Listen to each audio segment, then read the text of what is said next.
$50 we save by doing it through here. Can you move them to a cart and save them? What's this say? I don't know what to do. Responses coming in the chat. If you can, once you join the meeting, if you can mute yourself, we'll have opportunities throughout the session where you can unmute and share your thoughts and responses. Okay, so we're going to get started. Thank you for joining us this morning. Welcome to Better Together, Co-Teaching in a Virtual and In-Person Classroom. My name is Julietta Nyanwu, and I'm a Program Support Specialist with the Supporting Inclusive Practices Project out of El Dorado County Charter SELPA. And I'll have my co-presenter introduce herself.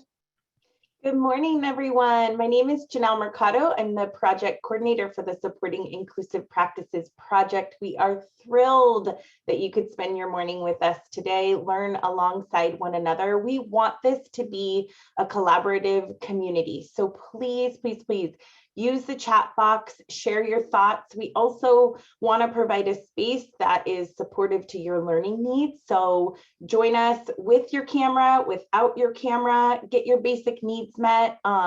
Please feel free to, go get your coffee and get filled up and do whatever you need to do to support your learning needs. Join us in the chat, journal, whatever works for you. We just want this to be a supportive community for all of you. Okay, so let's jump right in.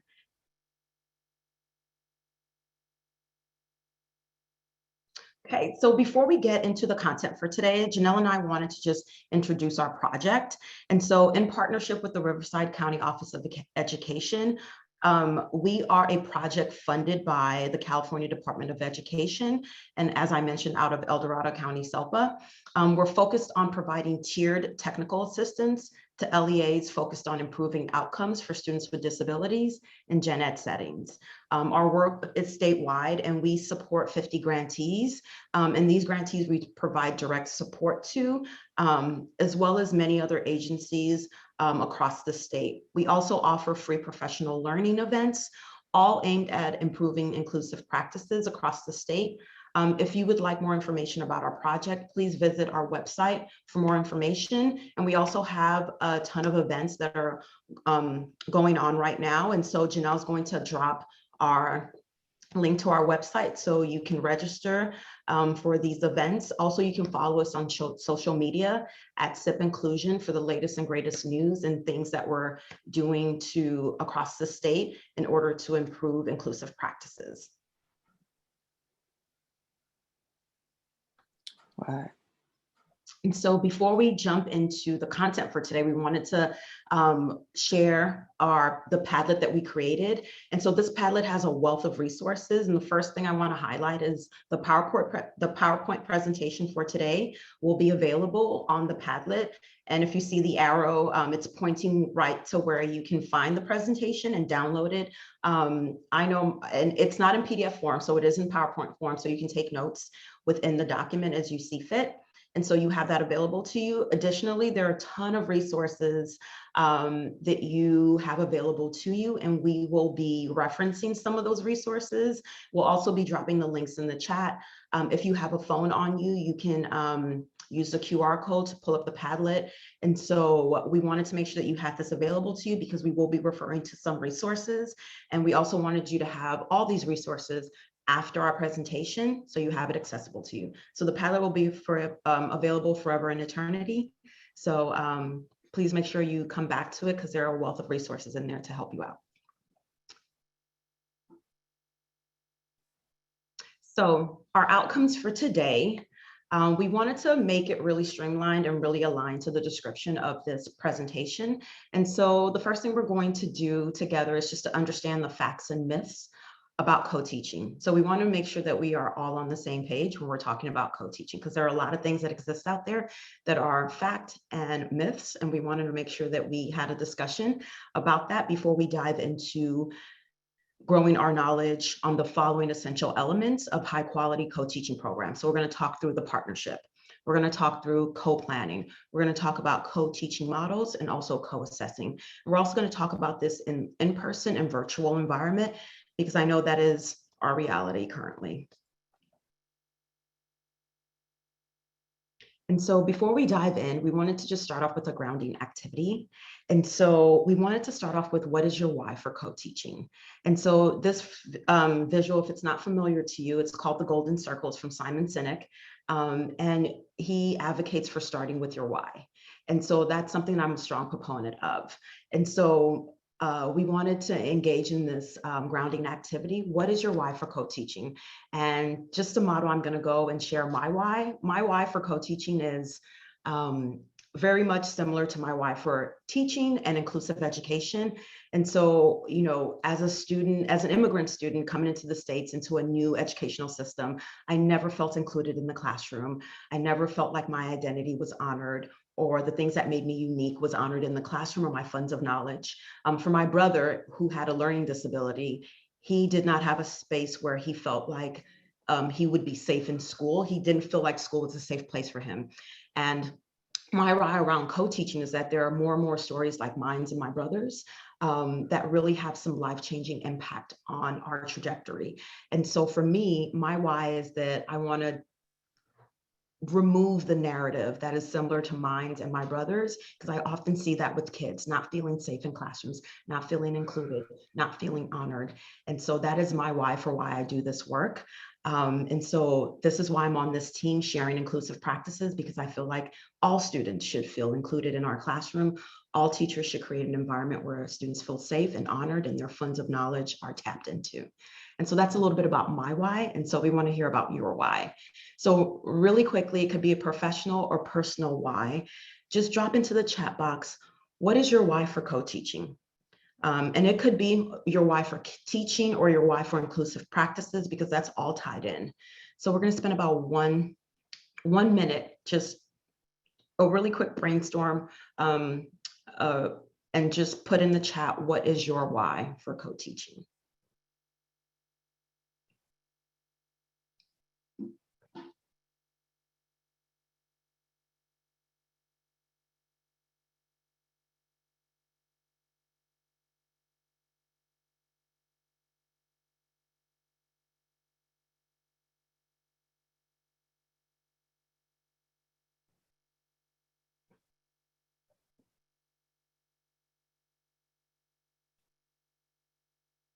Janelle, I see some comments coming in, if you don't mind sharing. I'm not able to see them on my screen. Yeah, no, there's a flood of beautiful, beautiful comments coming in. So we have folks that are saying to be able to serve all students and break down segregated educational practices, ensure all students have the opportunity to learn and be included in from high qualified, well-trained teachers, so important, to better support those that to be able to academically perform in general education classrooms, LRE, access, equity, and inclusion, to provide the best education to all students, help students achieve their goals and beyond, improve teaching practices for educators. Let's see. It's the why, hard to teach and not honored, pretty much ignored. And I see myself as an advocate for students with and without disabilities. I love that we're calling this out, supporting students with and without disabilities. To teach means to know the students, meet them where they're at, engage them, increase their participation, and be highly valued by the team. Oh my gosh, so many comments coming in that I want to share. Let's see, others I want to call out. Keep them coming.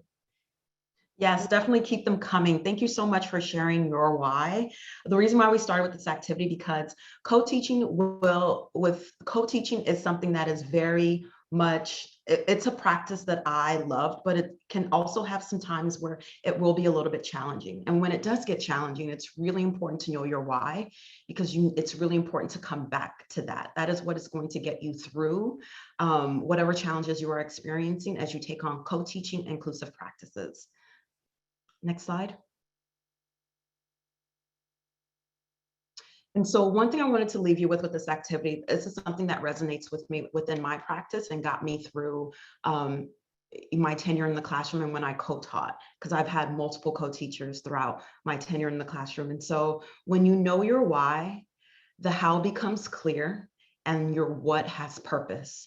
And so it's so important that we understand our why. It's clear to us, because then the what and the how becomes very easy and has purpose. And so I leave you with that. To just bookend that activity. This is something that I live by day to day. I constantly come back to my why in the work that I do currently, even though I'm not in the classroom, because it pushes me to show up for the people, my clients, my schools, my students, in a really purposeful way. Julia, can I just lift up another comment in the chat that said, my why is continuing to emerge as we do this work. And I just really want to acknowledge that, because it is such an incredible, true statement. This is growth mindset work. As we continue to improve our practices, which we always will, because the landscape of education will continue to change. The students that come into our classroom will continue to change. And co-teaching really is a student-centered model that our work should continue to evolve and our why should continue to evolve. Thank you for that, Janelle. Okay, so now let's jump into before we talk about co-teaching, we really need to talk about inclusion first. And so let's talk through what are the essential elements of inclusion. And so the essential elements truly begin with an understanding that, that we need to design and redesign cultures, policies, and practices in schools, so then they respond to the diverse population of students that we support and we teach. And so a culture of inclusion is necessary as it forms a foundational values and principles that promote a collaborative, stimulating community, and it guides the decisions and policies and practices that we put in place in our schools. And so when we think about inclusive policies, we need to remove structural barriers, procedural barriers, to enable the support of inclusion within our school system. And then when we think about inclusive practices like co-teaching, we need to make sure that they're responsive to the student diversity, the multiple identities that are in our classroom. We need to make sure that we're encouraging student-directed learning. We need to make sure that we're tapping into evidence-based practices. And we need to develop through ongoing collaboration. It involves all stakeholders, staff, students, but also families. So when you're thinking about inclusive practices and co-teaching, oftentimes we think about the staff and the people within our four walls, but we also need to include families within this conversation and how this could work for their child.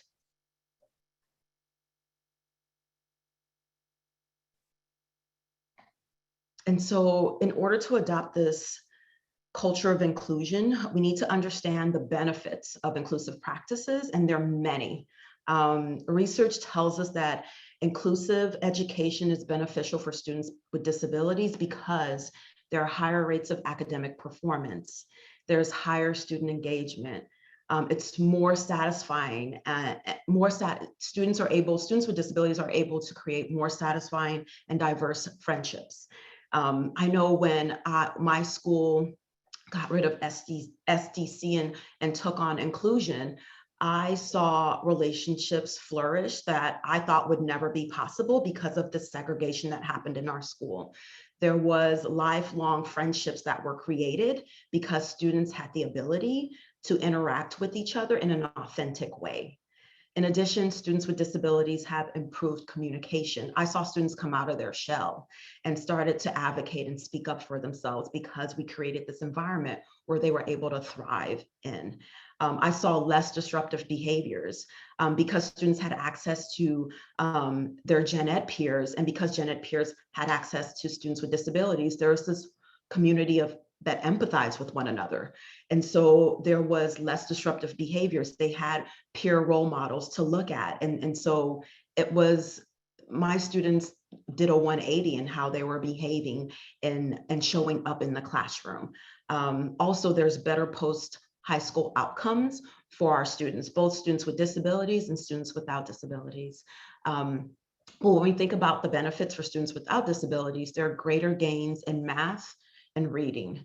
reduce fear of difference because they're able to have exposure to other kids that are different from them, and they're able to learn from them. Like I mentioned, there's greater empathy within the classroom, within the culture. There's improved self-concept. There's also increased social cognition and better ethical principles. I just saw these students become more like better humans on both sides, gen ed and students with disabilities. They just were better humans because we created this environment that they could thrive in and flourish in. And so we created this visual because we wanted to bridge the connection between inclusion and co-teaching.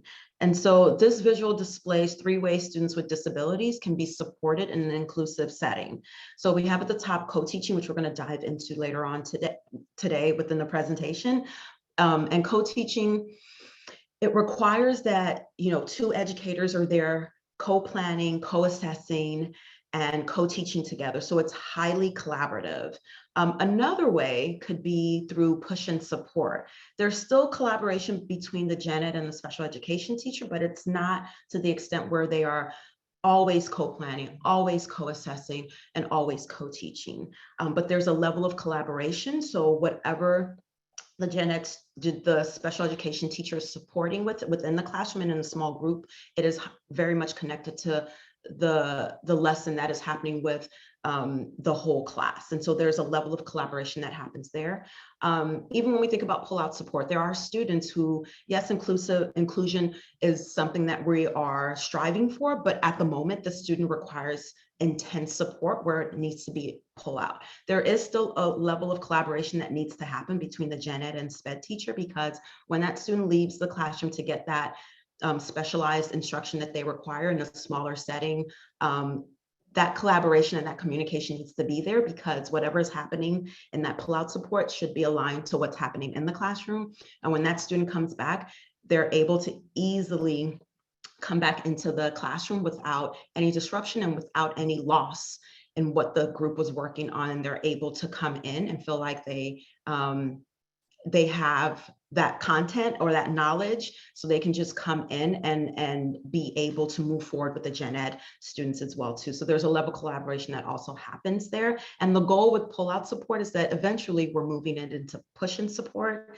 And then eventually we're now trying to co-teach within the classroom. So the goal is that we're scaffolding away from the pull-out supports and eventually co-teaching. And so an inclusive practice that just creates a more equitable learning environment or learning opportunities for students is co-teaching. So that's why we're here. So let's dive right in and talk about this. And so we wanted to start off with just co-teaching defined. What does it actually mean to co-teach? And so the first definition you see in front of you is by Dr. Marilyn Friend. And she says that co-teaching is when 2 teachers delivering content to the classroom shall have equivalent licensure or status and participate fully in the instructional process. In other words, both teachers are working with all students. And so it is essential in a co-teaching instructional model that both teachers are fully engaged and most importantly, empowered to support all learners in the classroom. So Dr. Friend coined co-teaching, and this work has evolved from the original definition of co-teaching, which now more focuses on teachers, which focused on the old definition, or the definition from Dr. Friend more focused on teachers, to now placing more of a focus on students and instruction. And that's where the definition from Dr. Wendy Moravsky comes in. And she defines co-teaching as being when 2 or more people or 2 or more educators co-plan, co-instruct, and co-assess a group of students with diverse needs in the same general education setting. And so the key elements that we want to highlight in this presentation is the co-planning, the co-instructing, and the co-assessing. And all of these 3 aspects of co-teaching, they have to be done simultaneously in order for co-teaching practices to be the most effective. And so we are going to dive into these aspects throughout our presentation today. And so when we talk about the facts, and now we're going to dive into the facts and myths about co-teaching. And so we're going to talk about what co-teaching is and is not. And so I'm looking at time and I want to make sure that we have enough time to go through the content. So I'm just going to read through this, but you have our PowerPoint slides available to you, and it dives more in depth into each of these concepts. But co-teaching is an instructional model, and it provides instruction to students with and without disabilities in a classroom setting. And as previously stated or mentioned before, co-teaching involves two credentialed teachers. Both teachers co-plan prior to instruction. Both educators will co-instruct and co-assess. Specialized academic instructions, which will be determined by the IEP team, needs to be considered in addition to your lesson planning. A co-taught lesson plan itself is not specialized academic instruction. So we just wanted to emphasize that it's something different from the lesson design, and it needs to happen for the students that require it based on their IEP. And then with that, co-teaching is not. So co-teaching is not a teacher and an assistant or a paraprofessional working together to provide adaptations to curriculum solely for students with disabilities. So co-teaching is not that. Co-teaching is not an opportunity to have an extra adult or an extra set of hands to solely accomplish just like the technical aspects of teaching, like the grading, taking attendance, preparing materials. Co-teaching is also not an alternative teaching schedule where one teacher teaches one day and then another teacher teaches another day or another class period. In addition, there is a great deal of collaboration that's needed between the general and special education teacher needed to support students with an IEP, but co-teaching is not just solely when the special education teacher pops in every now and again and tries to collaborate with the teacher, with the gen ed teacher to support students with accommodations and modification. So again, like that co-planning, co-assessing, and co-instructing is something that needs to be done continuously and with fidelity. In addition to that, co-teaching is not just push and support. And lastly, co-teaching is not one of the educators acting like the lead teacher while the other one acts as the behavior monitor. You don't want to play that good cop, bad cop that happens in the classroom. The intent of co-teaching is to utilize the unique strengths and expertise of both teachers for the purpose of providing a more unique and accessible curriculum and just instruction to students, so you're able to meet both the needs of students with disabilities and without disabilities.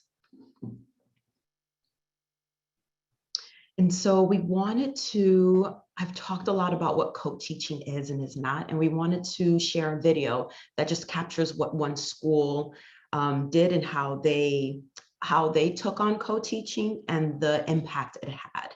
And so I'm going to share my screen and share this video with you all. Hopefully there are no technical difficulties that occur.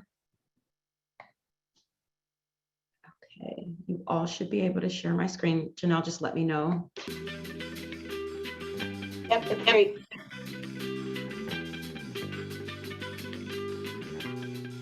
At Revere High, you have just a whole array of disabilities. Most prevalent health impairments, typically ADHD, as well as specific learning disabilities, students who may really struggle with math or really struggle with, reading. And so they need a lot of support in a general ed setting, because these are kids that, when given the opportunity, can be successful when held to the same standards as their peers.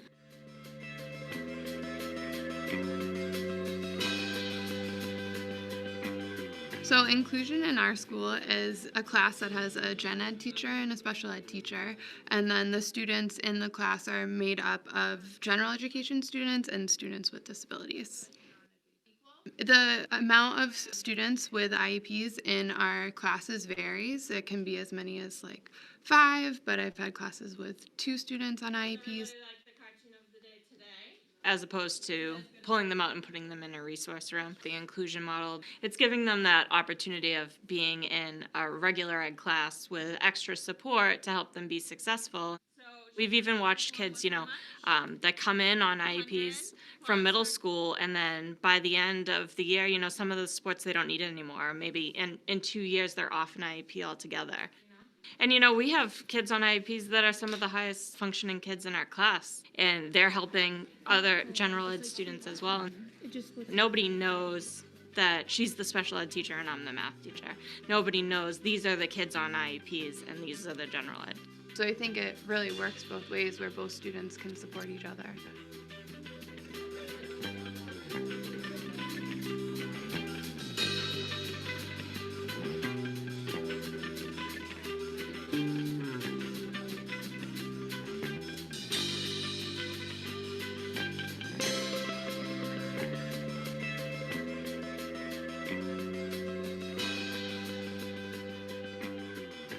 In our classroom, co-teaching is 2 equal parts. We split all the responsibilities, grading-wise, planning-wise, and in the classroom, it can look like different things at different times during a class. Highlighted the angle TPR. Do you want to highlight? While I check off the homework, she's making sure that the students are on task with getting started on the do now.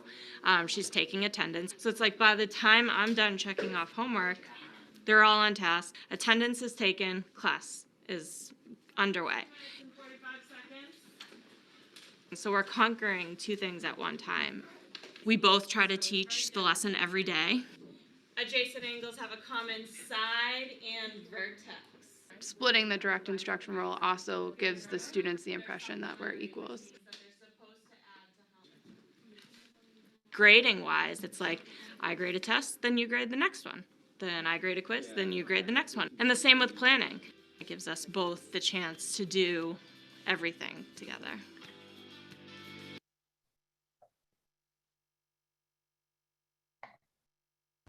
Okay, I'm going to stop sharing my screen. So within that video, we wanted to highlight co-teaching in a high school setting. I think oftentimes when we see videos of co-teaching, it's usually in the elementary setting. And so co-teaching is possible in the high school setting, and that partnership, and that was just an example of what one partnership could look like and the benefits that it had for their program. We saw a lot of gains from both students with disabilities and students without disability. And then we also saw 2 partners who had a shared responsibility within the classroom. And so there's a second half of this video that we will explore later on in the session today. So I'm excited for you to see what else this school took on when we. Hi there, welcome forward, come on in. I'm Dr. Nate. Okay, so let's go into, Janelle, if you can move into the next slide. Okay, so let's dive into the partnership. We just saw an example of what one partnership could look like. And so when I think about co-teaching, I think about this African proverb: if you want to go fast, go alone. If you want to go far, go together. And so this was very much a reality with all the co-teaching partnerships I had. And so I know that if I wanted to go far and see my kids go far, that I needed to go together with my partner.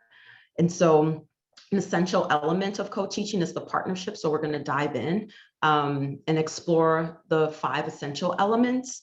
And so whether you're co-teaching partnership, it should consist of 2 credentialed adults. And so whether you're in person or in a virtual environment, these are 5 essential elements that I think is key to every partnership.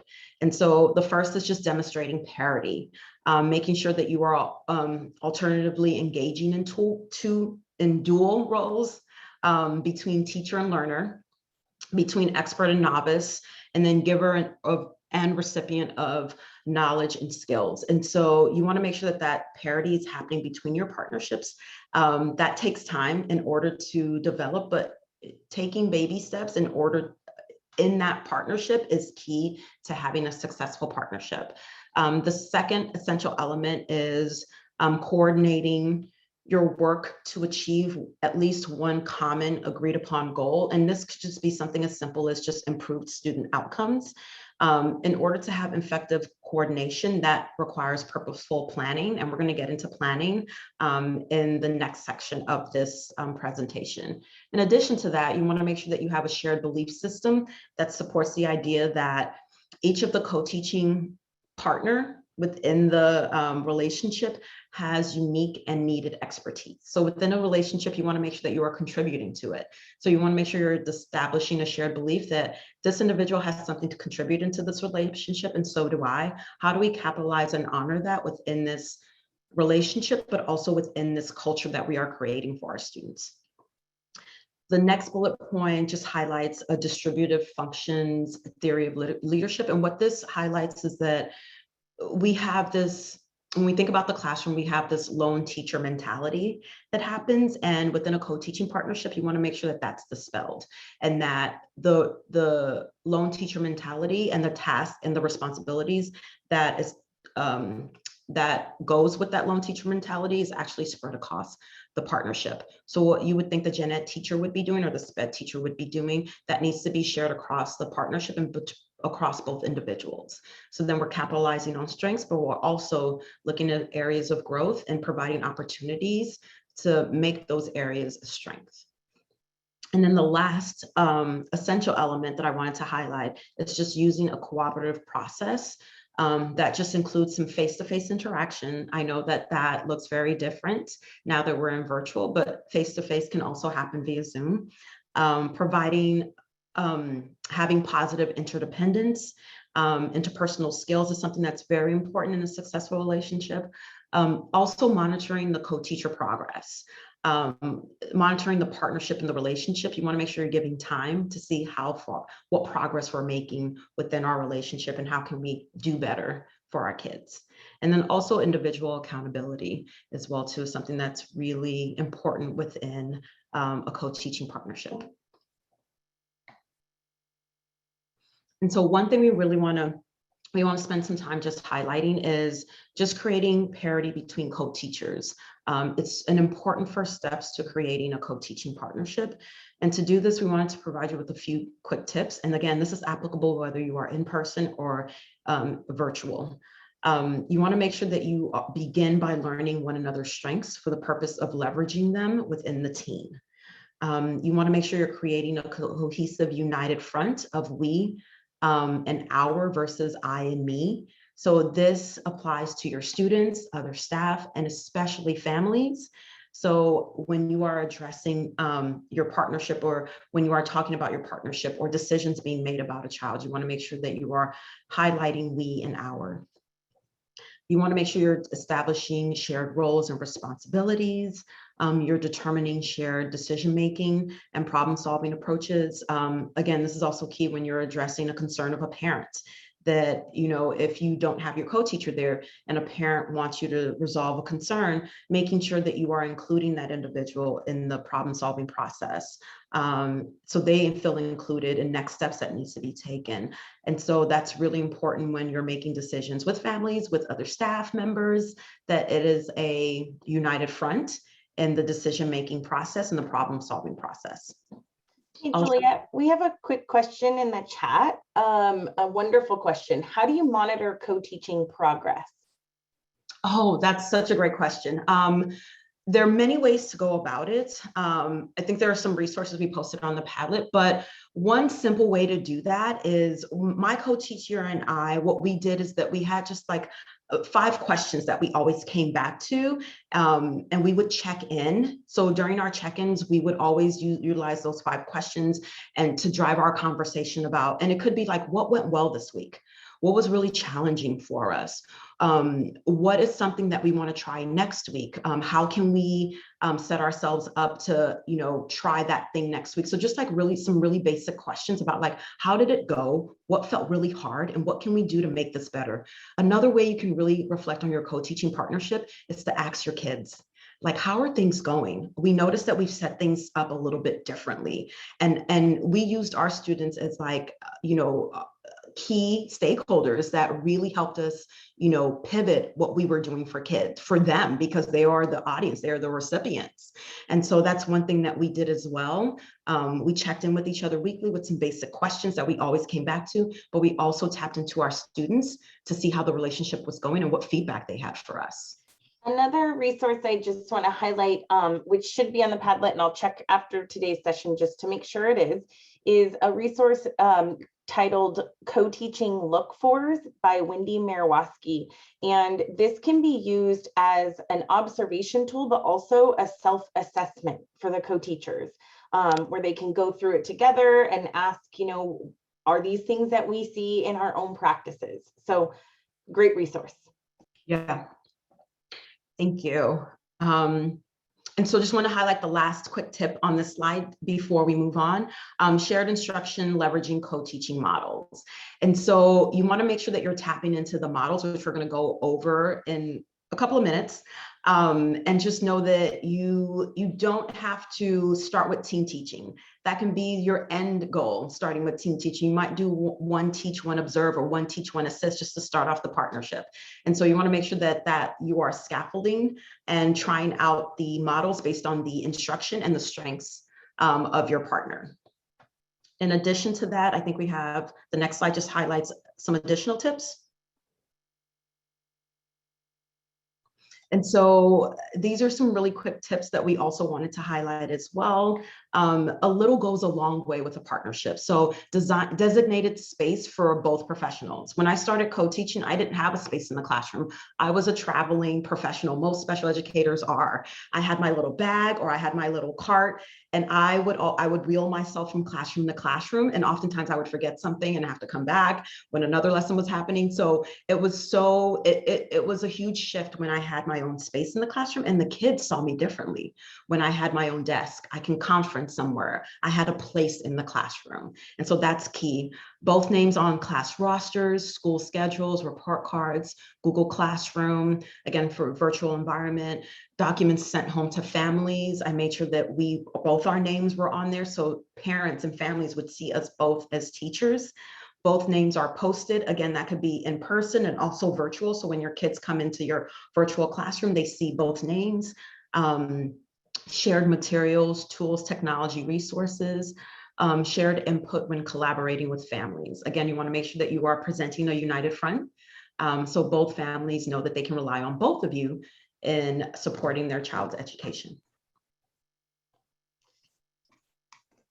All right, Julia, I know we have a chat alert here, and I was wondering if before we jump into the chat alert, I could lift up a few questions from the chat. Yes. So it seems like there's a theme happening, and there's an overall theme of like, when do we co-plan, co-assess, co-instruct? And how do I do that if I'm the special education teacher and I have 10 teachers, general education teachers I might have to work with? And what this really connects with, and it's not something that we are specifically addressing in depth in today's session. It would kind of be like co-teaching 2.0. But what this really connects with is the need to have leadership involved in developing systems to support co-teaching. And where that begins is with master scheduling. So it is nearly impossible for a special education teacher to run around and be able to co-plan with 10 general education teachers all in 1 week. And so it really does require some intentional backward design and looking at master schedules different. We should be able to have time embedded in our schedule for co-planning, whether that be release time, whether that be aligned prep periods, weekly schedules where Julia and I, if we're the co-teachers, we know it's embedded in our calendar on a weekly basis. This time every week we are going to be co-planning. A lot of the research that supports co-teaching will say one of the biggest failure points is when we don't have co-planning time. So in order to co-assess, in order to co-instruct, we have to co-plan. Yes, and Julia, just anything else to add? Yeah, and just to add on, there's a column on our Padlet that's just dedicated to master scheduling. So if you have an administrator that just doesn't know where to start, there are some resources on the Padlet that you can share with them just to get their wheels turning, food for thought. In addition, one thing I always emphasize is that if a school is taking on co-teaching or inclusion for the first time, you want to make sure that you are piloting it. It's not something that you have to hit the ground running. So instead of, if you have 10 teachers that you support, maybe you are just piloting this with 1 or 2 teachers, because that's what you're able to do year 1. And the goal is that by maybe 3 or 4 years that we have grown where we now have a full inclusion program. When I did that with my school, that's something that we did. We knew that we couldn't take it on all our first year, and we needed to pilot. We also knew that not all teachers were on board. So we were very purposeful in selecting the teachers that were very open to it, and then piloting with them, and then sharing out with the staff. So based on what Janelle had shared, definitely go into the Padlet and look into those resources and share that with your administrator, because you really need them to support this work. In addition, I know someone mentioned a question around, is this being recorded? Yes, this session is being recorded, and we will post it to the Padlet afterwards. And so I'm looking We'll at also make sure, I'm sorry, I'm working on this tech end to try to get live transcripts going, and it's not working for me. We sincerely apologize, but we will have transcripts on the recording. Yes, thank you for that, Janelle. I think for the sake of time, we will move into the next section of our presentation. So we're going to jump into co-planning. And so with co-planning, we wanted to share some resources with you. So this section of it will just be resource heavy, because when you're co-planning, sometimes you don't know where to start. So we wanted to provide you with some research-based resources that you can utilize with your partner if you just don't know where to start. And so the first resource, Janelle is going to put the link in the chat, but also if you have a phone, you can just snap a picture of the QR code and that will take you directly to this resource. I know it's really tiny, but if you can pull it up on your computer, you'll be able to zoom in to take a look at it. We just wanted to, this collaborative, we wanted to share this protocol that you could utilize when you are planning with your co-teacher. And it really emphasizes what you can do prior to the meeting if you just don't know where to start. It emphasizes what you can do prior to the meeting, during the meeting, following the meeting, and it even highlights what you can do during lesson delivery and also reflection. So I know that question came on, like, how can I monitor how things are going? This protocol will really help you in making sure that you're just not delivering the instruction and not checking in as to how we can make this better for students. And so we wanted to share this protocol. We won't be able to go into it in depth, but again, it's available to you. And I think Janelle dropped the link in the chat box. Next slide, Janelle. The next tool that we wanted to share is, let's just say you don't have a lesson plan that you can utilize that really caters to co-teaching. We wanted to also provide you with this lesson planning template. It is a Word doc that's in the Padlet. And so this is very key and essential whether you are teaching in person or in a virtual environment. Having a template that you constantly come back to is key in co-planning. And so I love this lesson planning template because it highlights the what. So what will be taught, and this is like the essential questions, objectives, but also an excellent follow-up to the what is why. Why is this being taught? What are the objectives? Why are these objectives critical for all learners? So you want to make sure you have that why in there, but it also highlights how. How are we going to co-teach? How are we going to teach this? What models are we going to tap into it? It's really key to be intentional about that. And then also who. What considerations do we need to make while we are delivering this lesson? Next slide, Janelle. I'm not going to go over the 10 tips, but know that you have it available to you. These are 10 tips that I got from an article that I read from Dr. Wendy Moravsky, and she is just a guru around co-teaching. And so she wrote an article called 10 Tips for Using Your Co-Planning Time More Efficiently. And so in that article, which is available on the Padlet, she goes in depth in these 10 tips. And so I think it's a great read, something that maybe you and your co-teacher, or even something you can share with your administrator, just to get an idea of how we can make this co-planning time more efficiently. Next slide. And so when we think about options for lesson planning, there are 3 that come to mind for Janelle and I. We think about face-to-face planning. And so that, of course, is not happening as often given what what we're experiencing with the global pandemic. And so face-to-face planning isn't happening as much, but when it does happen, when we get back to that, because that will be really soon, examples of this might be like a shared prep period. Again, you need your administrator in that planning, so then you have that protected time. Other examples could be summer planning, compensated after school planning, a use of a substitute teacher, or just teacher development days where you guys can co-plan together. Another option is electronic planning, and that's something that we're all very familiar with. So utilizing email, your shared calendar, Microsoft Teams, Zoom. There is a great resource on the Padlet. It's titled Co-Planning Resource, Electronic Co-Planning Resource. And so there are a list of just resources that you can tap into in order to help with your electronic planning. And so that's available under the co-planning column. And then lastly, but not least, is on-the-spot planning. And this we don't advise using often. This is something that you use in the moment when you need to pivot with your co-teacher. And so that we don't advise using often, but utilize it when you need it. And so again, for the sake of time, the next slide goes into just lesson planning. So maybe we're not doing a chat alert, but I want you just to reflect, like, what are some opportunities that you might have for face-to-face co-planning amongst your co-teaching pair? When can you use electronic planning, on-the-spot co-planning, or other options for co-planning? It's really important to be intentional about where can we create these opportunities.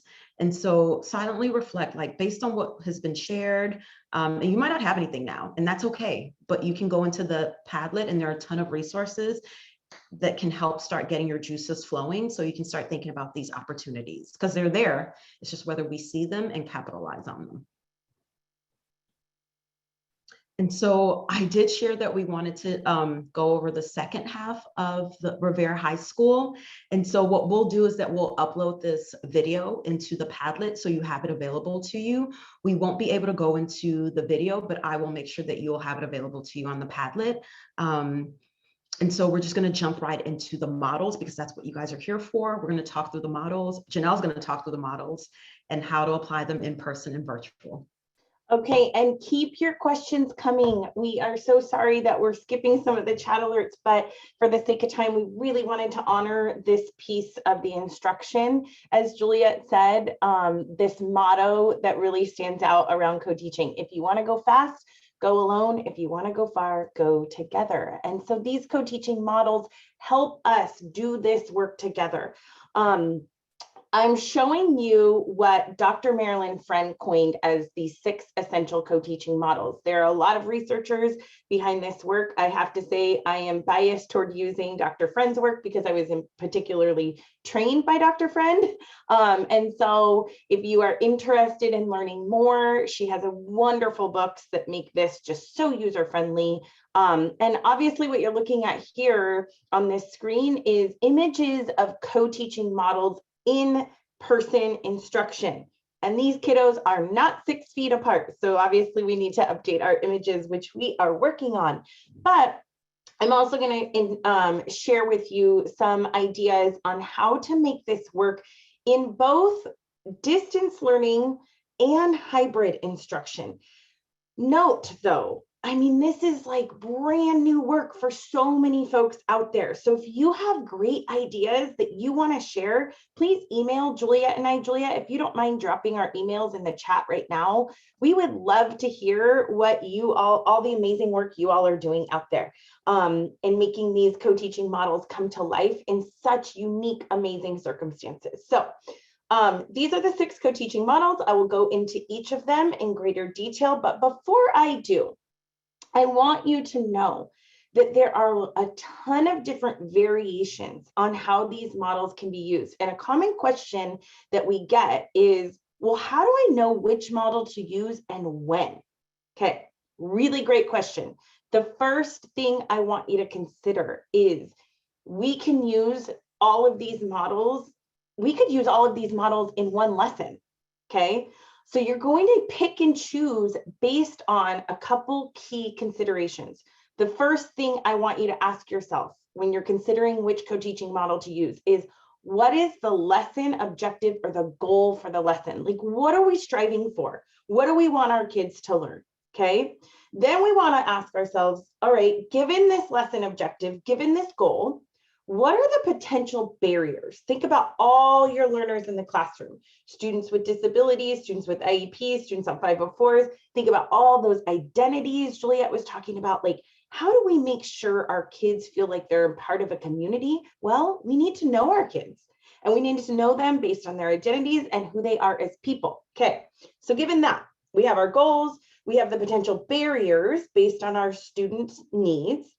What are our students' strengths and how can we leverage those strengths? Okay, now you're thinking about that. What's the teacher's strengths? Some of us, as we are emerging in our practices, we might not be super comfortable with the content. We know that general and special education teachers have different areas of expertise.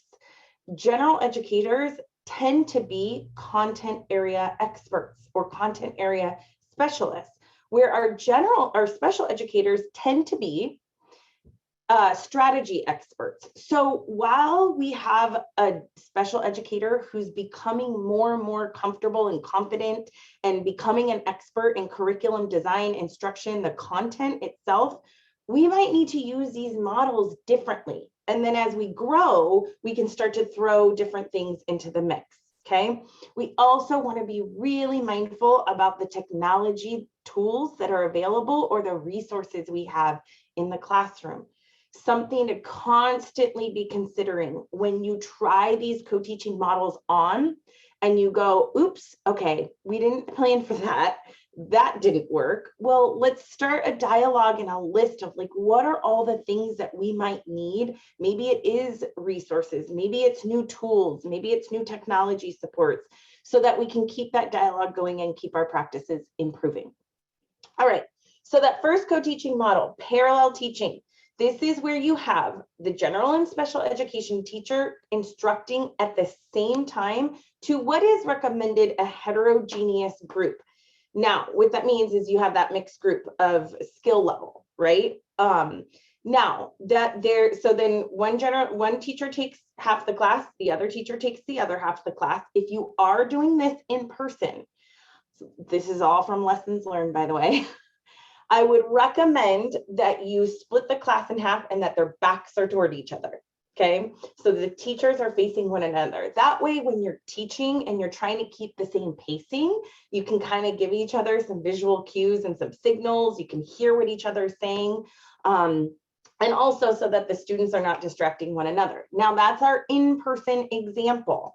What this might look like virtually, you can start a lesson with direct instruction and then break out into breakout rooms where you have two different groups teaching the same thing, doing your guided practice using this parallel teaching model.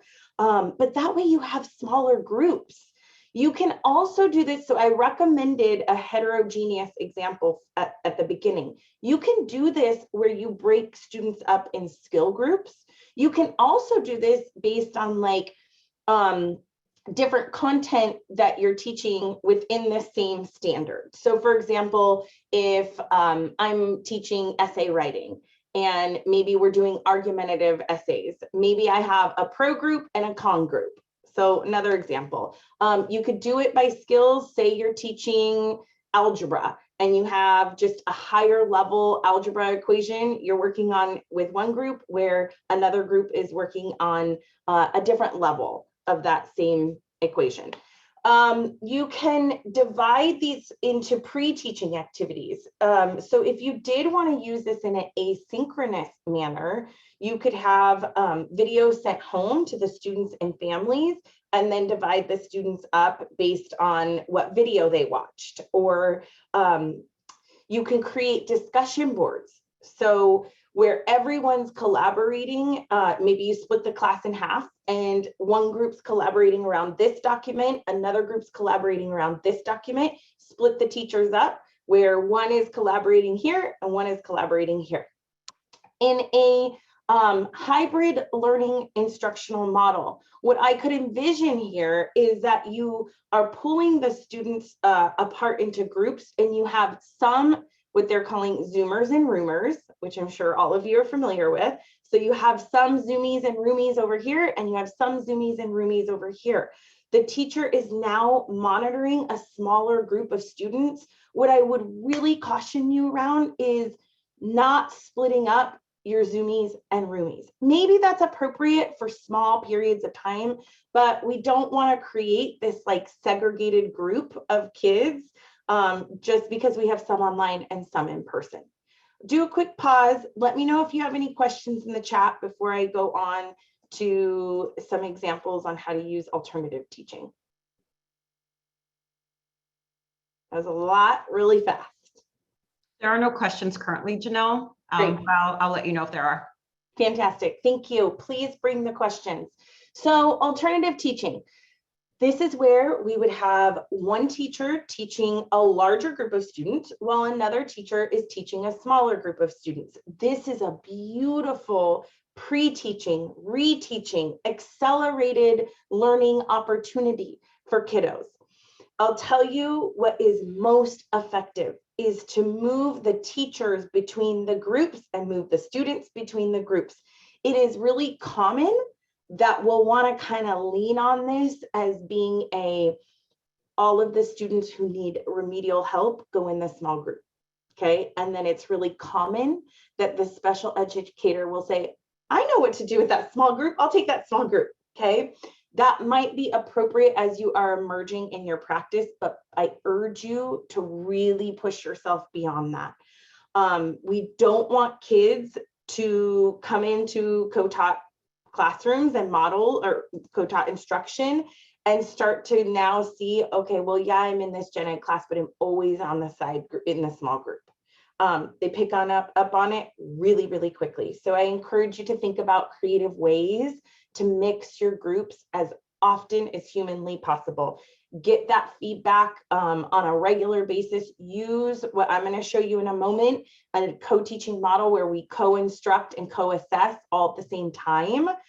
Use that feedback, use that on the spot planning. Sometimes you're creating your groups in the moment because you just did some direct instruction and you just did some guided practice and you're like, you know what? I have these 5 kids that I know did not get it. I'm going to pull those 5 kids. We're not pulling them because they have a 504 or an IEP. We're pulling them because we did some co-assessing and we know that today we need to remediate this instruction, okay? Some ways that we can do that in a virtual world, almost the exact same as we would in person. Kids go in breakout rooms based on that assessment, based on that feedback, or prior, we've planned that small breakout room prior to today's instruction. Maybe we're doing a pre-teaching activity because we looked at some assessments the day before and we said, oh my gosh, no, we got to do that again. Okay, put kids in breakout rooms at the start of the session, give 15 minutes of time, now come back whole group. You see how we can use these variations of these models. I'm so sorry, the slides are progressing on their own. They have a mind of their own. So you see how we can use these co-teaching models in so many different ways, but starting to layer on to one another, okay? So we've talked about breakout rooms for co-teaching, reteaching. Another great way to use alternative teaching is you've provided your direct instruction, you know, your synchronous instructional time. And now we want to offer office hours, or what some would call what I need time, win sessions. Well, we can do that by offering each teacher at that exact same time, or we can invite kids to this win time or these office hours for very intentional purposes. So we have one teacher that's instructing a small group, while the other teacher has a larger group of students in the virtual classroom. The next model is the one teach, one assist. So this is where you have one teacher providing the direct instruction while the other teacher is assisting. An example of that, Juliet and I are showing you in the way that we're delivering this instruction. I'm providing the direct instruction right now. Juliet's in the chat box. She's answering questions. She's getting folks' needs met. She's offering resources, vice versa. So on the spot assistance to the needs of the student in the in-person instruction. This might mean walking about the classroom, doing on the spot redirection. Sticky notes are like, as a teacher, as a co-teacher, I lived by sticky notes because a lot of times I could draw little images on a sticky note. If I saw that that would be helpful to the student accessing the instruction, I can just drop it on their desk. I could write a prompt. I could give some examples on a little sticky note, a little whiteboard. Another great strategy to use when you're doing this one teach, one assist. Something to be mindful of is when you are the supporting teacher, you want to be really thoughtful that you're not interrupting the lesson. So how you give those redirects, how you give those supports and those scaffolds, just be really thoughtful, like what can I do that's least intrusive to support that gen ed teacher so that it's not interrupting the pacing of the lesson. The other thing to be mindful of is we want to make sure that the lead teacher and supporting teacher are switching roles often. Again, I recognize that it might take that special education teacher time to be familiar and comfortable with leading the content. So what are some of those, as we're emerging, what are some of those opportunities that the special education teacher can lead? Well, there's some things we do every single day. We do check-ins. We do social emotional support. We do, getting the lesson ready and giving all the logistics of the lesson. We do closing activities. A lot of times those are the same every single time. You're starting and you're ending almost the same way. That's a really great way to put the special education teacher at the front of the classroom. Well, and it doesn't have to be the front of the classroom. We could be roving around the classroom, but it's a really good way to put the special education teacher in the lead teacher position. Same goes for virtual and distance learning. Both teachers are in the virtual classroom together. So if you are doing hybrid instruction, that you might need to think through, okay, how do we get both teachers on that Zoom at the same time? And how do we give them both access to the microphones or the cameras that they need? Again, what are those tech supports and how do we think that through so that the technology is not the barrier to the instruction or the use of the one teach, one assist? So you might have one teacher teaching while the other is monitoring the gallery, the Zoom, redirects, chatting with specific students, being able to provide tech support where needed. And I think I see a question in the chat. How can this be done using Socratic seminar, I believe is what you're asking, David. So again, depending on how you set up your Socratic model, you could use actually any of these co-teaching models. I would actually rely more on the one teach, one assist. That way you can have one of the teachers, well, actually, I take that back. I'm going to actually say team teaching, which I haven't introduced to you yet. So hold tight, David, because I'll get to that. Station teaching. Station teaching is where we have 3, maybe 4, maybe even 5 different stations of instruction or opportunities for kids to demonstrate their learning. So maybe this is in small groups, kids are moving from one station to the next. You can do this in a variety of ways. You can have the kids move, you could have the teacher move from one station to the next, or you can have no one move. And maybe what you've done is you've offered 3 different choices for kids to access the content. So maybe I'm providing a lesson and I want to be able to, and reading a story or reading a novel, or maybe I want kids to be able to choose from 3 different stories. Maybe I want them to all read the same story, but they can access it in a video format, they can access it in audio, or they can access it where they're reading solo. So variations of the station teaching model that could be used. Another way that, so the example I just gave you were if we were providing the input to the students. Well, what if I want to create different stations so kids can demonstrate their learning to me in a variety of ways? So maybe I have one group that's working on creating a video. Maybe I have another group that's working on creating a blog. And then I have another group that's writing an essay. So 3 different ways that we can, ask kids or provide kids opportunities to demonstrate their learning using station teaching. Same can be done in a virtual setting using breakout rooms. Again, we can mix those Zoomies and Roomies and give them the option to join 3 different breakout rooms with the students in the classroom. Perhaps you have a group of students that are spread out in their desks in a circle, and then one of the desks has a computer so that they can see all the Zoomies and that they're still included in that same station rotation. Another idea is, a question we get often, like, how do I use my paraprofessionals in this distance learning virtual world we're living in? We can have paraprofessionals leading a station, making sure that they have the content in advance, the resources, etc. But we could offer the option where a paraprofessional is leading a station. Another consideration, if you have related service providers who are wanting to do push-in support, you could have your speech therapist leading a station. You could have your school psychologist leading one of the stations. Maybe they're working on some social emotional support. Again, creating those stations in a variety of ways so kids can move around if they need to move around. Yes, you are so welcome for addressing paraeducators.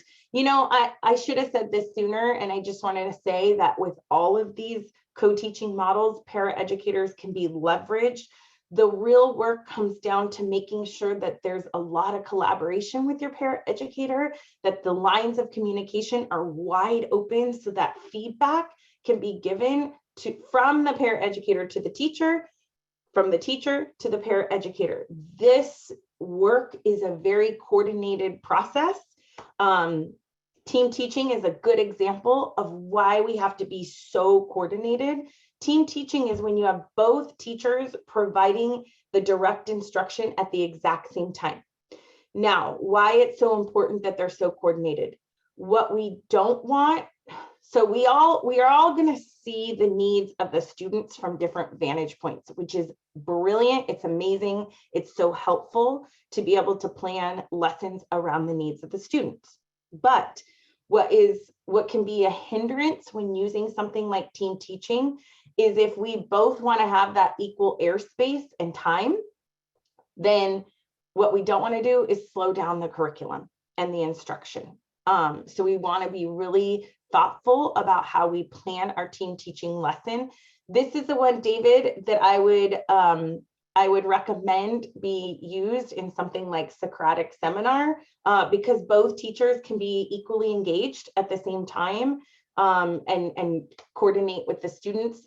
Juliet's going to see things that I don't see. I'm going to see things that Juliet doesn't see when we're observing our students and their needs. Juliet, did you have a comment?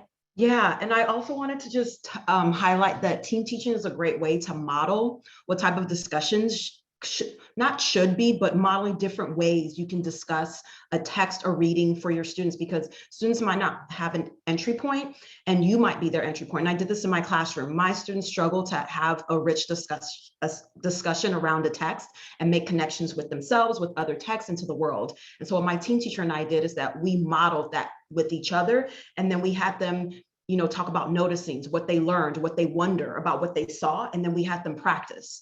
And so that really helped build the level of conversation that was happening within my classroom. So this is a great model to utilize for Socratic seminar because it gives students a model that they can utilize.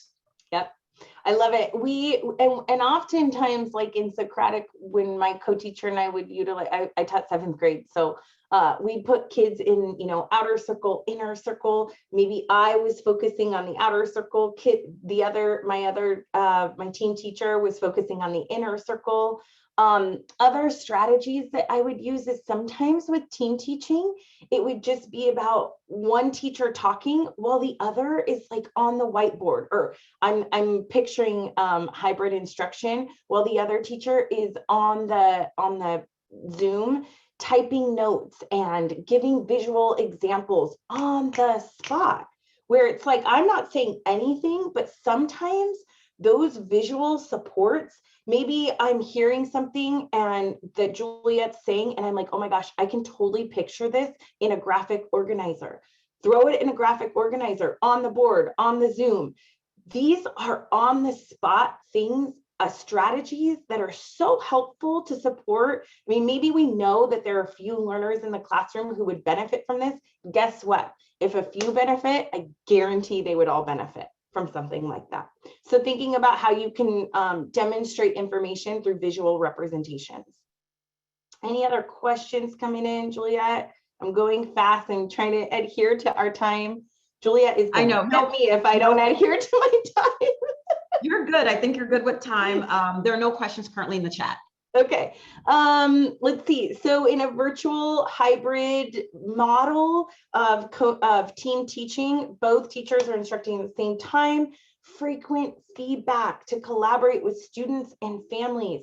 So, I think about this world of hybrid instruction and combining synchronous and asynchronous instruction, and how beneficial it is to have two teachers to not only support kids, but families too.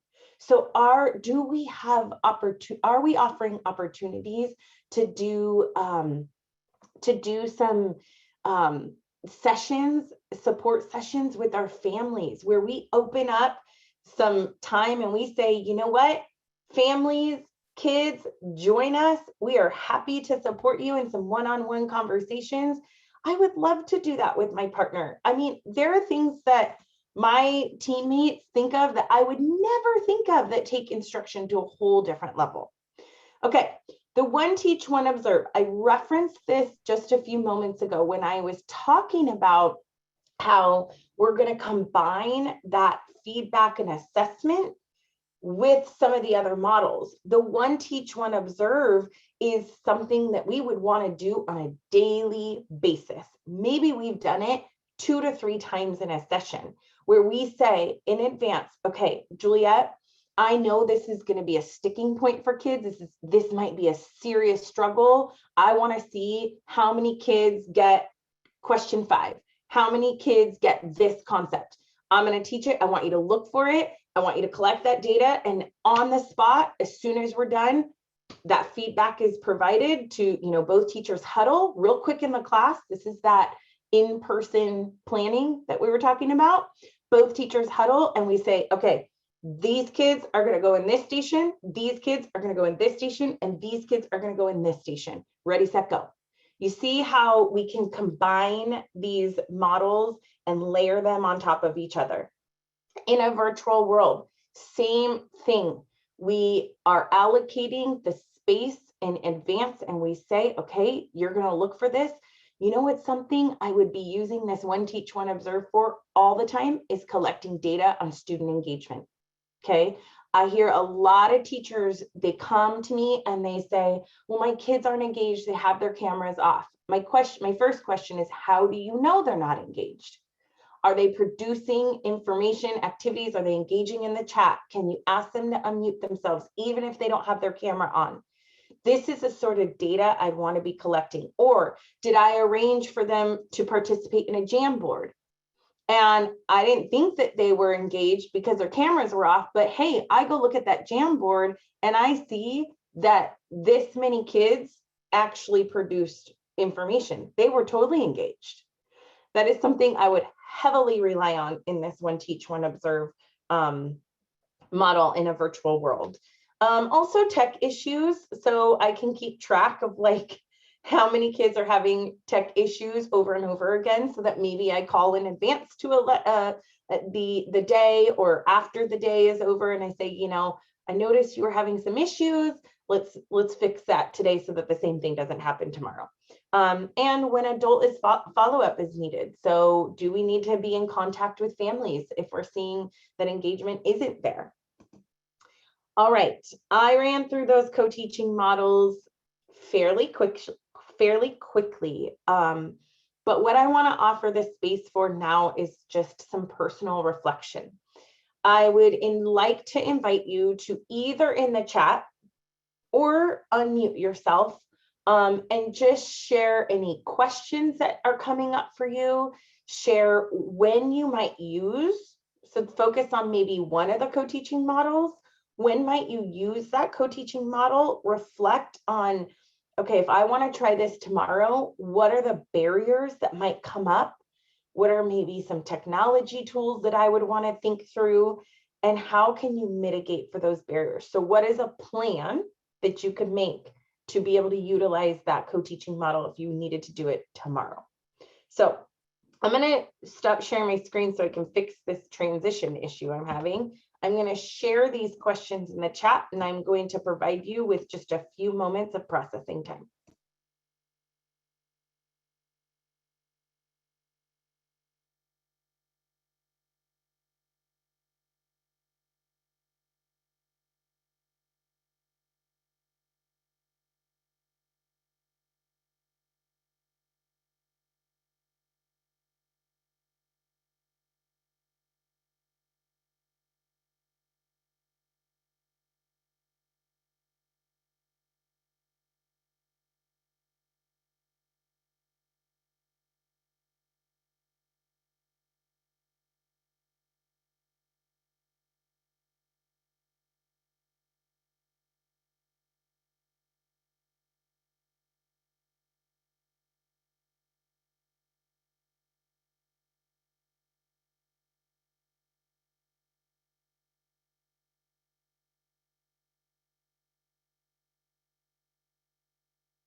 Okay, I would like to begin inviting you back to our shared space.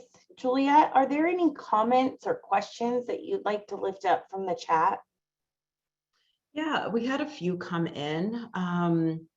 Let's see, we had a comment around some barriers, maybe that teachers see students with IEPs as their own cohort and may not engage with them and ask them to be their own homogeneous groups. How do we get them to expand their thinking? So that's a comment / question that came in, if you can address that, Janelle. Yeah, no, you know, that's a common one. And I'm going to be totally honest, I struggled with this at the beginning of my journey in co-teaching, and I'll tell you why. I taught in segregated settings prior to co-teaching, and that's where I was comfortable.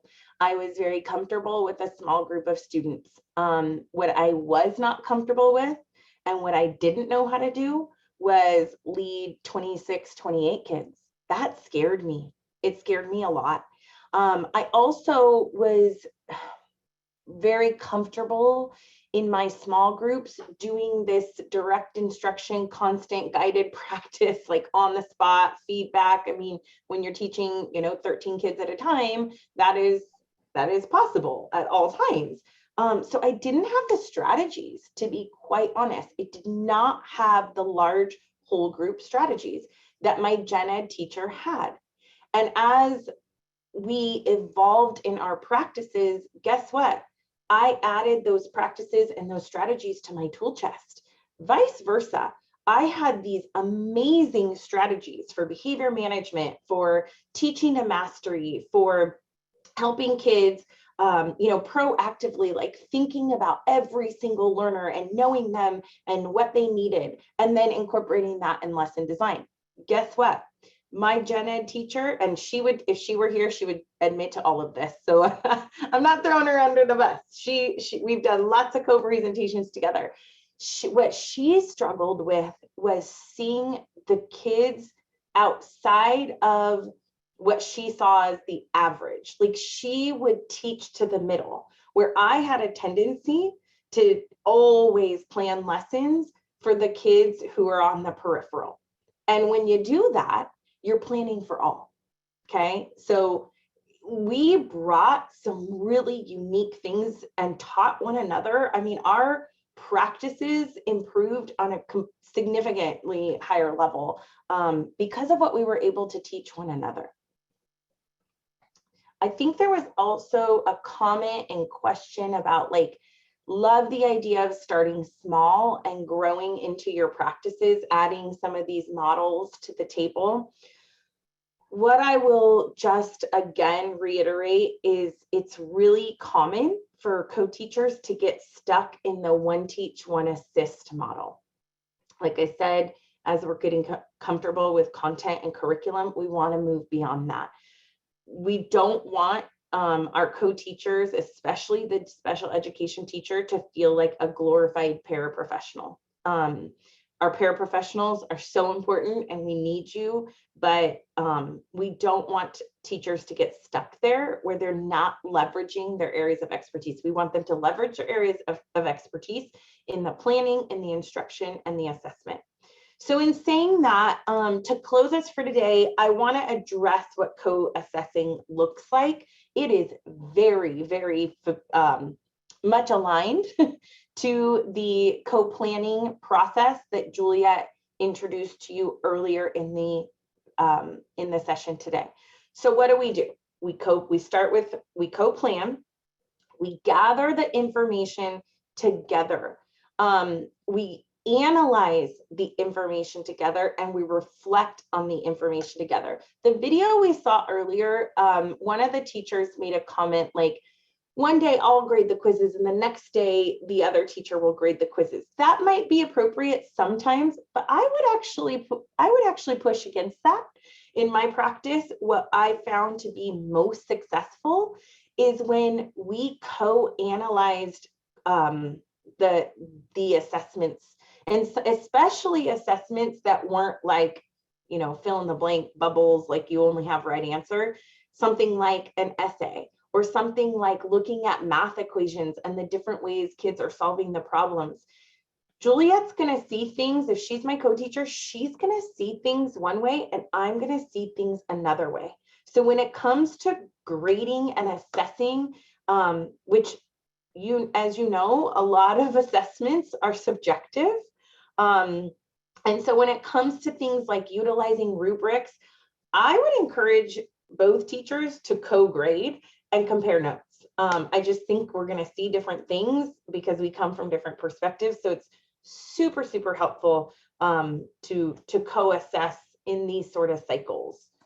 There's a resource document that we've placed on the Padlet for you. I'm not going to go through it, but it does actually very closely align with the resource document we provided you on co-planning. It's specific to a co-assessment process that can be used. This is a template. It's loaded up there for you. So if teachers would like to use that while they co-assess, they can use that as a guidance document. There are suggested models for co-assessing. You'll see that they very closely connect with the co-teaching models.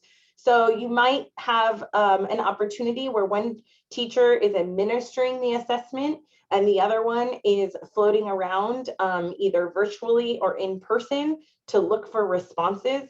That is directly aligned with that one teach, one observe co-teaching model that I introduced earlier.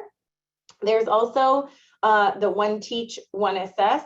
So one teacher actually has a group where they're continuing to teach direct instruction, where the other teacher pulls a small group and is doing the assessment. A lot of times we get questions like, how do we honor all of the different accommodations and supports embedded or that students need and are written on their 504s or their IEPs? This is a great way to use to honor all of those accommodations that have been agreed upon by an IEP team. And then we have the divide and assess. So each teacher takes a separate group, offers those accommodations and specific supports to these small groups, while a group of kids are working independently in the center of the classroom or online.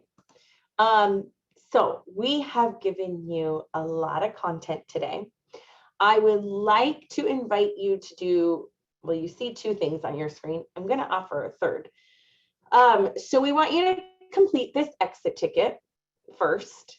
Based on what you learned about co-teaching today, what commitment will you make toward developing or improving co-teaching practices within your system?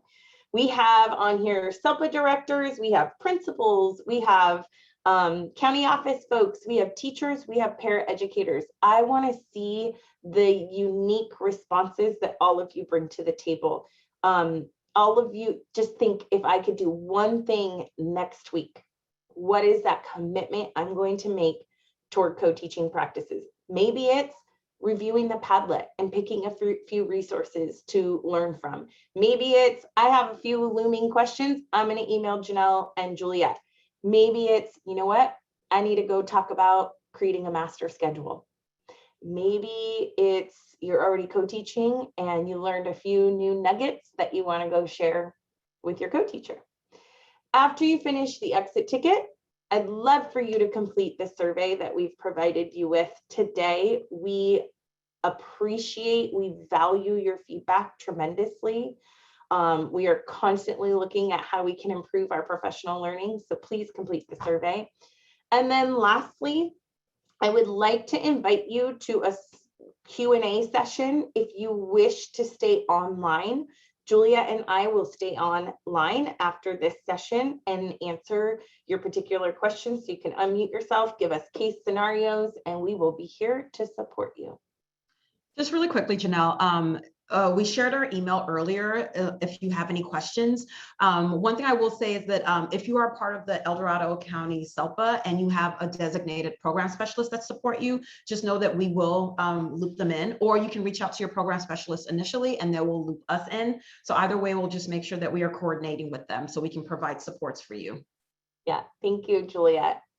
All right, so Juliet, were you able to add this survey to the chat box here? Yes, I added the survey, but I can, let me drop it back in. Perfect. And again, I want to see these commitments that you all are making. I just love sharing this space from you, learning from you all, and seeing where co-teaching practices will continue to emerge throughout the state of California. It's super exciting to see so many of you here and engaged in this work. And thank you. And we'll be on for till about 11:15. Yeah, and there is an assign-in sheet for this presentation. So if you are inquiring about that, there is an assign-in sheet. No, if you're asking about a sign-in sheet, you might want to talk with someone at your district, one of your district supervisors, and see, you know, if you need to sign in with them.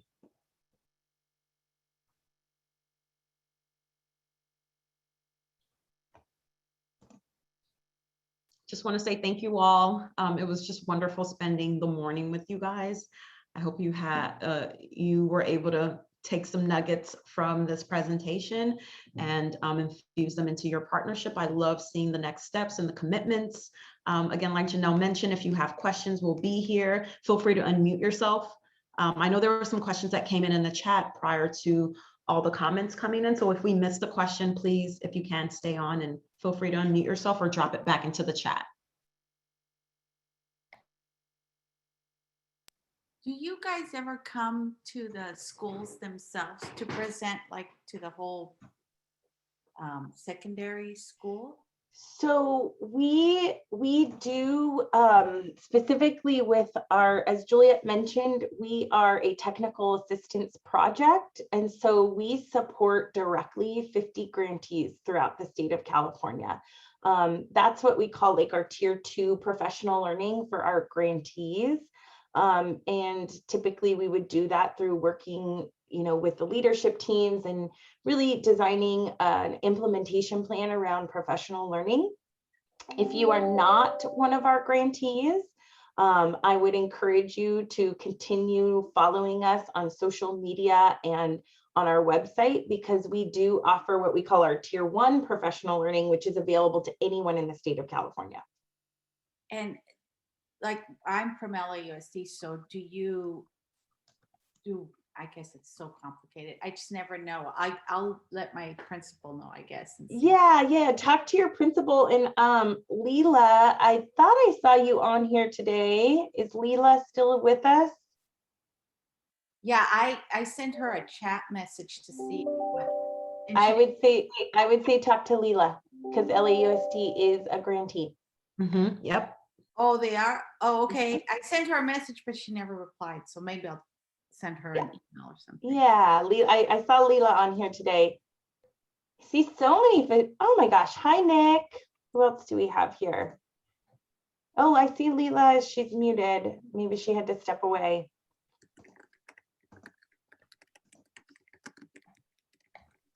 I have a quick question. You said we could follow you on social media. Where and what do we search for?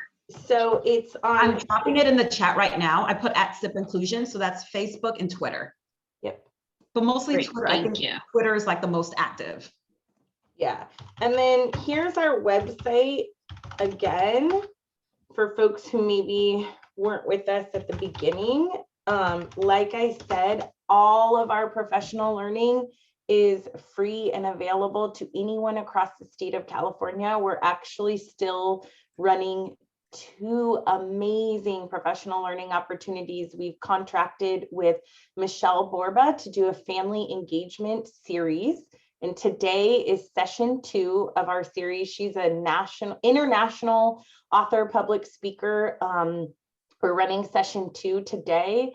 Those who register get a Padlet link, and the recordings for session 1 will be on the Padlet, so you didn't miss anything yet. So you can still register for that today. We also are running a series on anti-racism and universal design for learning presented by Andra-Tisha Fitzgerald. She is a wonderful human and author of this book here, Anti-Racism and Universal Design for Learning. And you can go register through our website for that's also free. We only ran session 1. So session 2 will be on Tuesday, and you can get the recording from session 1 on the Padlet by registering.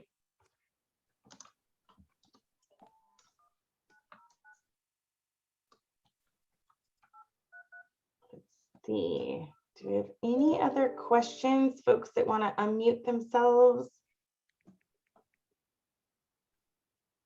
Again, if we missed your question, go ahead. I'm looking for Jen. Oh, it seems that somebody's on the phone, and I want to make sure you mute yourself. Okay, we got it. I guess I've got a question. I'm not sure if it kind of is relevant in this way, but if we're looking to collaborate and actually go and observe some schools that have co-teaching in practice, do you have any schools that you know are open to that, or could you help us like connect with some? So these are real interesting times, as you know. We used to offer that more regularly for our grantees. Do you know, Sarah, where are you from? I am from a different district. I'm from Nevada Joint Union High School District in Nevada County. Okay. You know, because folks are all on different schedules coming back in person, I don't have anybody to offer up at the moment. But what we are trying to work on, and Juliet, you might be able to speak to this, is some videos that we would make public of co-teaching in action. Juliet, do you want to speak to that? Yeah, one thing I will say, like every school is different, and we're definitely not promoting that, oh, you can go to this school. You would have to contact the school to see if when they will be open to observations. But typically what we found pre-COVID, some schools that were open to having folks come to visit are Chime, Wish. Those are two academies that were open. I know I did some research with them where I went into their classroom pre-COVID, and they were open to having someone come in and observe. So like Janelle had said, these are different times, but those are two schools that pop into mind when I think about co-teaching models, and they've been open in the past. I know that things have changed, so people definitely have more restrictions around that, but it would be worth, contacting them and seeing maybe they have resources to share with you, or when they'll be open to having on-site visits. Thank you, Juliet. I can't believe I didn't think of Chime. Chime is like the model program for co-teaching in the state of California. To my knowledge, Chime is still offering the Chime Institute, and I thought that they were doing it virtually. So it is a cost, but they do offer training specifically on co-teaching. I just think that the piece that they're not able to offer is the walkthroughs like they used to. So Sarah, maybe keep in contact with us. If they are offering walkthroughs, it's something that we would publicize on their behalf. We're very connected to the folks at Chime. And then there's another question in the chat from LAUSD. To my knowledge, the person that you would contact is Leela, and I think, is she still here? Leela Rondu. I see her here, but maybe she had to step away. I don't see her on she might have, yeah, she is on here, but she might have stepped away. But I dropped her name in the chat. I think I got some direct messages around that. And so that would be that's our point of contact, because LAUSD is one of our grantees. And so Leela's our point of contact. So that would be your point of contact as well too. So I think emailing her might be the best first next step. Yeah. And then here's the link to Chime Charter School, Chime Institute Charter School. Again, I don't know what they're offering for professional learning, and if it includes walkthroughs. That's the piece I know. I mean, in the past, like, I was able to join their institute, and as a part of the institute, they would offer walkthroughs. Yeah, and like I said, also, we are working on a project where we are trying to get some video recordings of co-teaching in action. And once we complete that project, it would be posted on our website. We have a resources section of our website. If you go there and you find that resources section, we post all of our recorded webinars on our website. And so that's where we would post it once we launch it. Yeah. So yeah, definitely look into Chime, but also Wish is another great school that you can also tap into as well too, that focuses on inclusive education, co-teaching.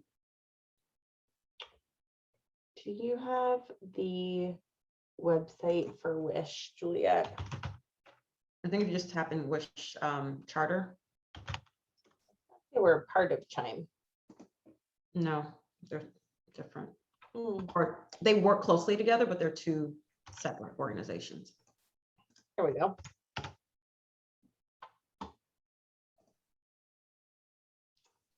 All right. Any last questions, folks?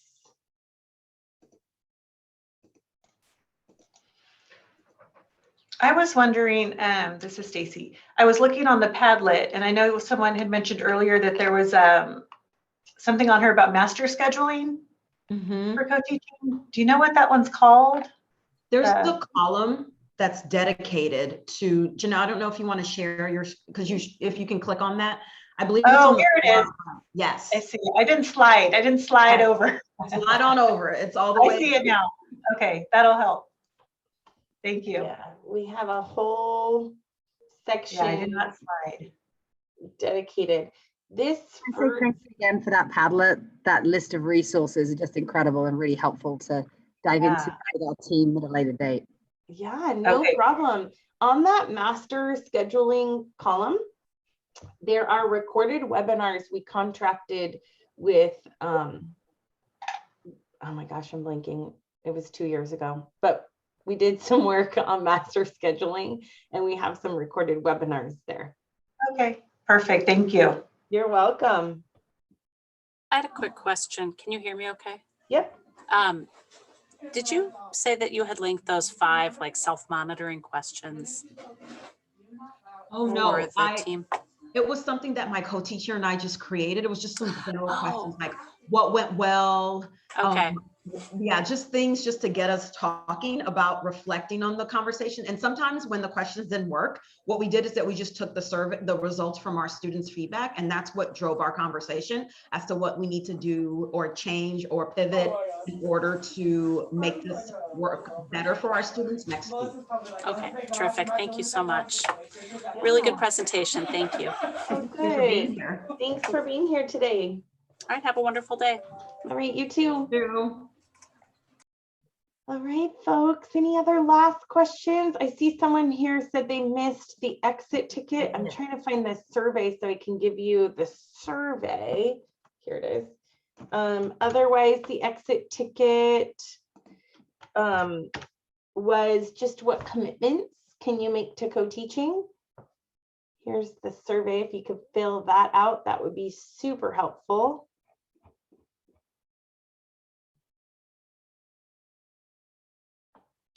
And Juliet, I'll go ahead. Oh, actually, can you stop? I should have stopped the recording a while ago. We'll have Kale sniff that, the Q&A section. And then I'll go ahead and save the chat here in case we want to reflect on it. And then Janelle, I think there was one quick question that came in from Joyce, I believe. Oh, I see it. There was a quick question around teachers who are hesitant to co-teaching. And so my first question would be how on board is your admin in supporting co-teaching? Because that could be someone that you can tap into to help with those conversations. When I've had it very hard, like when I had a hard time entering into a co-teaching partnership, for me, I basically utilized my not to say I tricked my co-teachers, but we were co-teaching when they thought we weren't. I would use things like one teach, one observe, and I would be in there supporting, gathering information, so she could see me as someone that is helpful in the classroom. And she didn't know that we were doing co-teach, one teach, one observe, or one teach, one assist. And so for me, my entry point was to use the least collaborative models as a way to get into the classroom. And so she could see me as a support, and then starting to layer into the more collaborative models in there. But I think someone that you should tap into is your administrator, because that is an individual that should be helping supporting those conversations. If not, tapping into your instructional coach if you have one, because that individual can also be someone to help that conversation along. Janelle, do you have anything to add? Yeah, and I would say if you are the leader, if you are the coach or the administrator who's supporting your co-teachers in launching co-teaching, I cannot express enough the power of giving them opportunities to build a relationship. It is truly, I joke about this, but it's true. It's a marriage. It is a marriage between two teachers. You're sharing your space. You are co-parenting a child where you come from children, lots of them. You come from different backgrounds. You come from different philosophies. I mean, when we talk about teaching, we're getting into the core of a human's belief systems. And it's very real. And so giving ample opportunities to learn each other's strengths, learn each other's philosophies, belief systems about educating kids, about how we support kids, that human perspective. I can't stress that enough, how important that is. Yeah, Janelle, thanks for touching into that, because when I started co-teaching the year prior, I think like in April, the year before we started in the fall, was our dating phase. Like we had to court each other. Like we had to get to know each other, know our pet peeves. So that was the dating phase for us. That's how we went for coffee. I knew what snacks she liked because I would bring those snacks and to let her feel like, we're in this partnership. So we courted each other and dated each other because we did that. We knew each other when August came and we were able to hit the ground running. And there are a ton of resources on the Padlet to just helping you establish the relationship. So just know that that's something that's key in having a successful co-teaching partnership, is that you have that opportunity. You don't have to start as early as we did, but just having that opportunity just to get to know one another, to establish that parity and that rapport is so key in a relationship. Yeah, I miss my old co-teachers too. I call them my Yeah, thanks so much. But yeah, I told you it was pretty loud. So okay. Oh yes. No worries, Joyce. I miss that. I miss the kids talking in the background. the students, they're everywhere now. I miss it's not a bad thing, it's a great thing, but I miss that sound. Yeah. So thank you, Joyce. I'm like, just call us when you're in the hallways. All right. Anyone else have any other questions? All right. Well, Juliet, thank you. And I'm gonna go find the transcript and the video and we'll go from there. You want to jump on a Teams call real quick? Yeah, Janelle, can you stop the recording on your end? Or should I? I thought I did. Oh no, it's still recording, so I'll stop it on my end.